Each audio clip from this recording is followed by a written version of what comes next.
Jenis-jenis bunga. Bunga verbena, bunga kecil yang sangat comel tapi cantik bila bergelumpul.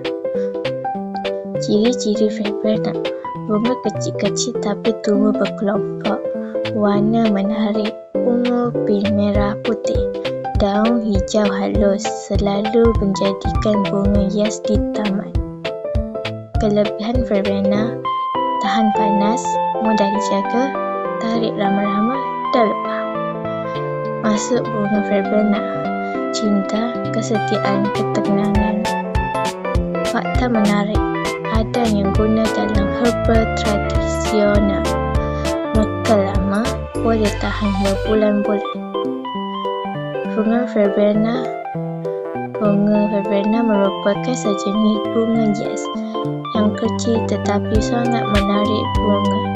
Ini tumbuh secara berkelompok dan mempunyai berbagai warna seperti ungu, merah, pink dan putih.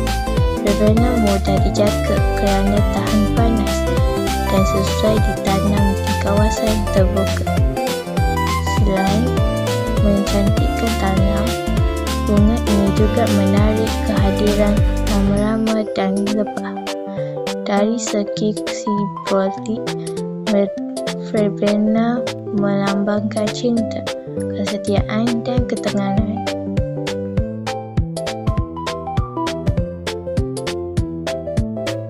Bunga blue kintiang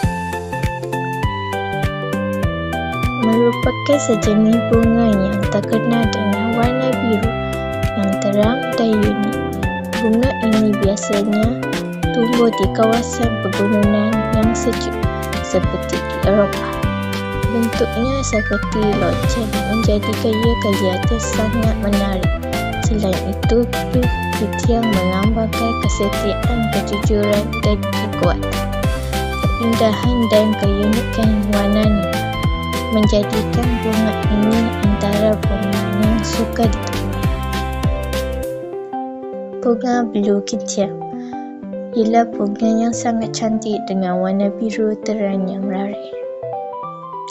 Ciri-ciri, warna biru pekat yang sepakat streaking, bentuk macam loceng, kelompok tebal dan lembut, tumbuh rendah dekat tanah. Habitat, biasanya tumbuh di kawasan gunung tinggi, banyak dijumpai di Eropah, suka cuaca sejuk. Masuk bunga, kesetiaan, kejujuran, kekuatan.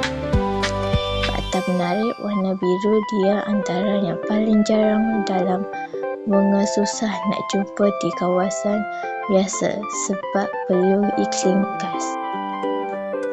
Orkid hantu. Orkid hantu ialah sejenis bunga yang sangat jarang ditemui dan unik. Bunga ini berwarna putih pucat dan kelihatan seolah-olah terapung di udara kerana tidak mempunyai daun. Ialah biasanya tumbuh di kawasan hutan lebat seperti Florida. Cuba keunikan bentuk dan habitat menjadi orkid hantu melambangkan misteri serta keindahan yang luar biasa. Contoh bunga orkid hantu ialah bunga yang sangat misteri dan rare. Ciri-ciri, warna putih pucat macam hantu, tiada daun, hanya bunga dan akar, nampak macam terapung di udara, bentuk unik dan sangat halus. Habitat, tumbuh di hutan lebat dan bahaya, banyak ditemui di Florida dan juga hidup melekat pada pokok lain.